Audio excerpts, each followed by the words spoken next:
महासती मैना सुंदरी, महासती मैना सुंदरी। महासती मैना सुंदरी। आदमी के जीवन में जो उतार चढ़ाव आते हैं, महापुरुष वही होते हैं जो उतार के समय अपने जीवन में विचलित नहीं होते हैं, चढ़ाव में जो अहम से नहीं भरते हैं। ऐसी अतीत की एक घटना महासती मैना सुंदरी के जीवन में घटी और यह वह घटना है जो जीवन में लोगों को, नारी को ही नहीं पुरुष को भी जीने का संबल प्रदान करती है। महासती मैना सुंदरी एक राजकुमारी के रूप में इस धरती पर जन्म लेती है और एक ऐसी शिक्षा और ऐसे सिद्धांतों को लेकर के जीवन में जीती है। जीवन भर जो भाग्य और पुरुषार्थ से लड़ती रही, जीवन भर जो संघर्ष करती रही, उसके जीवन का एक ही लक्ष्य था कि दुनिया में जो कुछ भी होता है आदमी के कर्मों से हुआ करता है। वह जैसे कर्म करता है वैसे ही उसको फल प्राप्त होते हैं और आदमी में इतनी बड़ी ताकत होती है कि वह अपने पुरुषार्थ के बल पे कर्मों को बदल सकता है। ऐसी एक कहानी पुरुषार्थ को लेकर के, भाग्य को लेकर के हमारे जीवन में घटी और यह वह कथा है जो आदमी को सही मार्गदर्शन प्रदान करती है।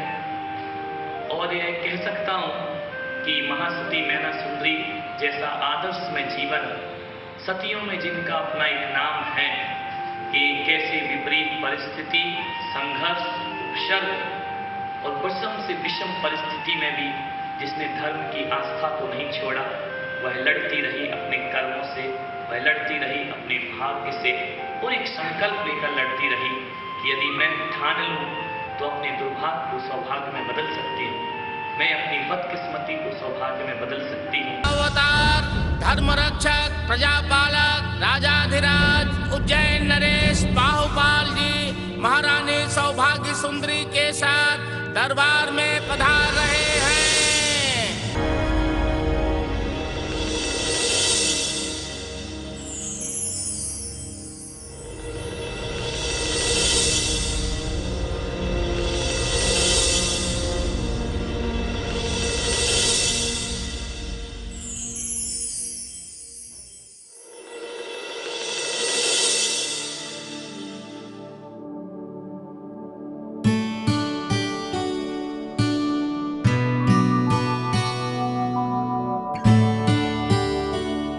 महाराज बाहुपाल की जय हो।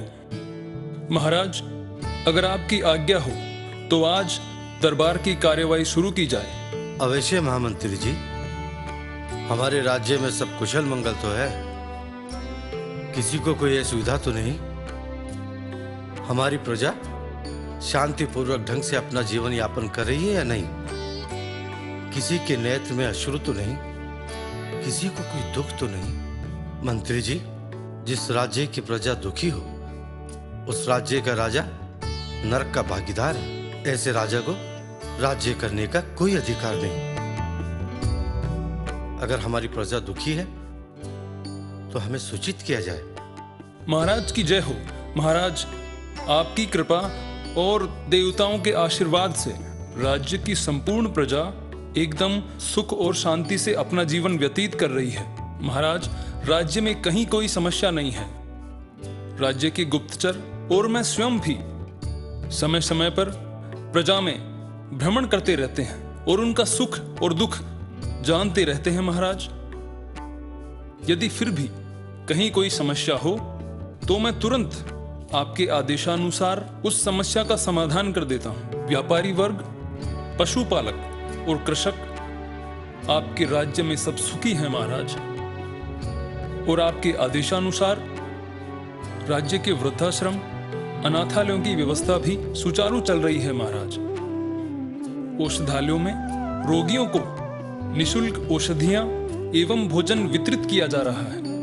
राज्य में कहीं से कोई अप्रिय समाचार दृष्टिगोचर नहीं हो रहा है। महाराज, प्रजा सब तरफ से सुखी एवं प्रसन्न है। मंत्री जी, आपके द्वारा की गई राज्य की व्यवस्था से हम अति प्रसन्न हैं, परंतु आपने मूक प्राणियों के विषय में हमें सूचित नहीं किया। महाराज की कीर्ति अमर रहे। महाराज, आपके शासन में मानव तो क्या, पशु पक्षी एवं मूक प्राणी जितने भी हैं महाराज, उनकी भी सुचारू व्यवस्था हो रही है। उनके भी भोजन एवं पानी की व्यवस्था सुचारू है महाराज। हम आपके प्रबंध कौशल से अति प्रसन्न हैं। राजपुरोहित जी, अब हम आपसे जानना चाहते हैं, आप बताइए, हमारी प्रजा धर्मानुसार आचरण कर रही है या नहीं? राज्य का शैक्षिक वातावरण कैसा है? गुरुकुलों में अध्ययन अध्यापन सही प्रकार से चल रहा है या नहीं? महारानी जी, आपका सौभाग्य अटल रहे। समस्त प्रजा स्वधर्मानुसार अपना आचरण कर रही है। कहीं से भी छल, कपट, ईर्ष्या, द्वेष लेश मात्र भी दिखाई नहीं पड़ता। समस्त प्रजा स्नेह के बंधन में बंधी हुई है। राज्य के द्वारा गुरुकुलों में भोजन और वस्त्र निःशुल्क उपलब्ध कराया जा रहा है। आचार्यगण विद्यार्थियों को शस्त्र और शास्त्र के ज्ञान के साथ साथ उच्च नैतिक आदर्श और मानवीय मूल्यों का संस्कार भी दे रहे हैं। विद्यार्थीगण गुरुकुल के नैसर्गिक और ज्ञानपूर्ण वातावरण में अपने भावी जीवन को उत्कृष्ट बनाने में संलग्न है। महारानी। राजपुरोहित जी, आपसे शिक्षा एवं धर्म के विषय में जानकर हमें अति प्रसन्नता हुई। सेनापति जी, राज्य की समस्त व्यवस्थाएं सुचारू रूप से हो रही है। अब आप ही बताएं, सीमा सुरक्षा की व्यवस्था कैसी है? क्या सेना में असंतोष तो नहीं? महाराज की जय हो। आपके प्रताप और शौर्य के बल से समस्त राज्य की सीमाओं पर पूर्णतः शांति है। आपके बाहुबल से भयभीत होकर कोई भी पड़ोसी राज्य हमारी सीमाओं पर अपनी कुदृष्टि डालने का साहस नहीं करता। हमारे सैनिक अपनी पूर्ण निष्ठा के साथ सीमाओं की रक्षा में संलग्न हैं।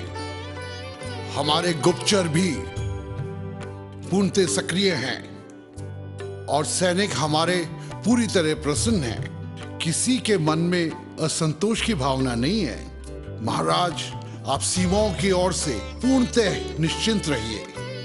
हमारी सेना किसी भी विकट परिस्थिति का सामना करने के लिए पूर्णतः सक्षम है। सेनापति जी, आपसे सेना संबंधी समाचार प्राप्त कर हमें अत्यंत प्रसन्नता हुई। जिस राज्य में आप जैसा साहसी और वीर कर्तव्यनिष्ठ सेनापति हो, उस राज्य की ओर कोई भी शत्रु आंख उठाकर देख नहीं सकता। हमें आपके साहस पर गर्व है। राज ज्योतिष जी, अब आप अपनी ज्योतिष गणना के आधार पर हमारे राज्य का और हमारी दोनों राजकुमारियों के विषय में हमें बताएं। महाराज दीर्घायु हो। मैंने आपकी, राज्य की और दोनों राजकुमारियों की कुंडलियों का निर्माण करके गहन अध्ययन किया है और गहन अध्ययन करने के पश्चात जो फलादेश निकला है उसे मैं आपको निवेदित कर रहा हूं। आपकी तथा राज्य की कुंडली में शनि लग्न में उच्च राशि में है, मंगल तथा बुध का मेल है और सूर्य भी शुभ स्थान पर लौट रहा है। बुध और चंद्र की स्थिति शुभ है, अतः चारों ओर मंगल ही मंगल है। शनि और मंगल का योग आपके शौर्य और पराक्रम में वृद्धि करेगा, अतः चारों दिशाओं में आपका यश फैलेगा। दोनों राजकुमारियों की जन्म कुंडली के केंद्र में चंद्र, बुध और शुक्र की युति होने के कारण दोनों राजकुमारियां वंश को उज्जवल करेंगी।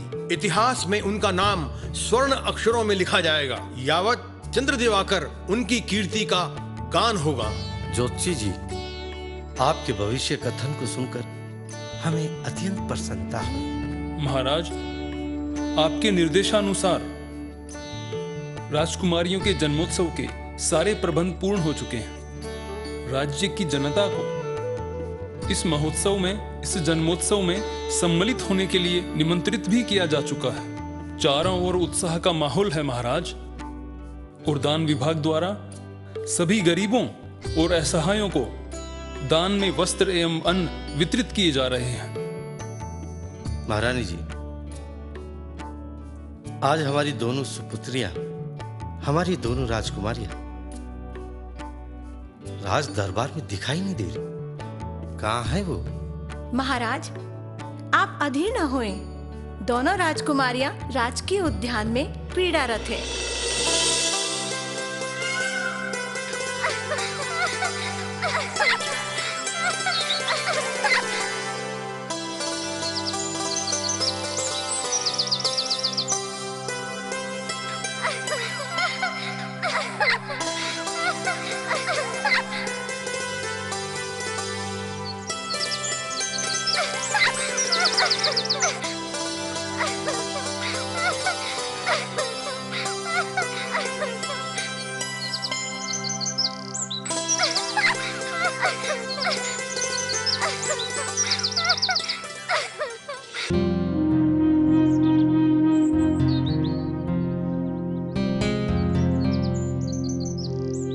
प्रणाम राजन। प्रणाम गुरुवर। कहिए, आपने मुझे कैसे याद किया? गुरुवर, हमारे मन में एक दुविधा है जिसे आप ही दूर कर सकते हैं। आप अपनी दुविधा मुझे बताइए, मैं उसको दूर करने का हर संभव प्रयास करूंगा। गुरुवर, राजकुमारियां बड़ी हो चुकी है। हम चाहते हैं उनकी शिक्षा और दीक्षा की जिम्मेदारी आपको सौंपी जाए। आप सही कह रहे हैं राजन, लेकिन इसमें चिंता की क्या बात है? चिंता का विषय है गुरुवर, या तो उनकी शिक्षा दीक्षा की राजमहल में ही व्यवस्था की जाए या फिर किसी आश्रम में। राजन, हमारी राय में राजकुमारी सूरा और राजकुमारी मैना दोनों को आश्रम में भेजना ही उचित रहेगा। किंतु गुरुवर, दोनों राजकुमारियां रानी के मन का मोती है। रानी उनके बगैर एक पल नहीं रह पाती, फिर इतने वर्ष कैसे रह पाएंगी? और दोनों राजकुमारियों ने कभी राजमहल से बाहर भी कदम नहीं रखा। क्या वो आश्रम के कठोर परिश्रम को सह पाएंगी? सही कह रहे हैं महाराज। राजकुमारियों के उज्जवल भविष्य के लिए हमें अपने मन की भावनाओं पर नियंत्रण रखना ही होगा। जीवन के सत्य का ज्ञान उनको आश्रम में जाकर ही पता लगेगा। विपरीत परिस्थितियों में कैसे जिया जा सकता है, यह मंत्र उनको आश्रम में ही मिलेगा। आपने सत्य कहा गुरुदेव। आपने ये कहकर मेरे मन का बोझ हल्का कर दिया। किंतु राजकुमारियों को आश्रम में ले जाने का दायित्व अब आपका होगा। राजन, आप निश्चिंत रहिए। अब आपकी चिंता नहीं, यह मेरी चिंता है। मैं राजकुमारी की शिक्षा के दायित्व का अपनी पूर्ण निष्ठा के साथ निर्वाह करूंगा। गुरुवर, ये कहकर आपने हमें चिंता मुक्त कर दिया। अच्छा तो राजन, अब मुझे आज्ञा दीजिए, क्योंकि मुझे आश्रम के लिए प्रस्थान करना है। प्रणाम। प्रणाम।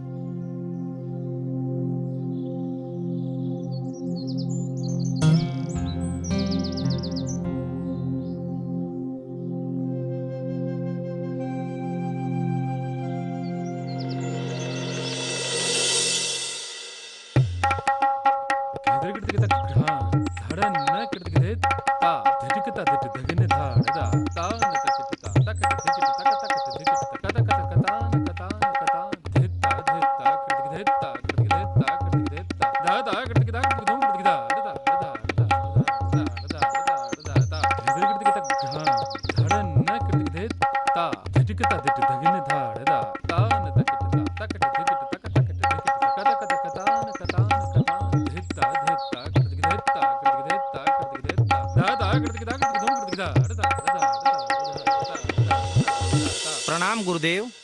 आयुष्मान भव। आयुष्मती भव। राजकुमारी जी, मुझे आपके नृत्य कौशल को देखकर प्रसन्नता हुई। आपके नृत्य के प्रति लगन व जिज्ञासा को देखकर मुझे ये पूरा आभास है कि आने वाले समय में आप बहुत बड़ी नृत्यांगना और मैं इस महान श्रेष्ठ नृत्यांगना के गुरु के रूप में जाना जाऊंगा। गुरुदेव की जय हो। गुरुदेव, ये आपके आशीष और दी गई शिक्षा का परिणाम है कि राजकुमारी जी नृत्य विद्या के अंदर पारंगत होती जा रही हैं।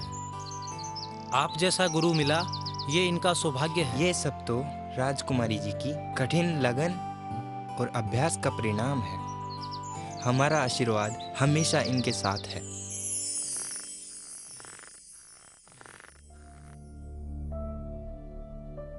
महारानी, आज आप अत्यंत दुखी दिख रही है। स्वामी, हमारी दोनों पुत्रियों की चहकने की आवाजें इस महल में गूंजती रहती है, लेकिन जब ये दोनों छोटी राजकुमारियां ज्ञान प्राप्त करने के लिए आश्रम में चली जाएंगी तो हमारे जीवन में ही नहीं बल्कि इस महल में भी सन्नाटा छा जाएगा। यही सोच के हम उदास हैं। दुख तो हमें भी हो रहा है रानी सौभाग्य सुंदरी, किंतु हम उनके माता पिता भी हैं। हमें इनके अच्छे भविष्य के लिए भी तो सोचना पड़ेगा, और इसके लिए अति आवश्यक है इनकी अच्छी शिक्षा दीक्षा।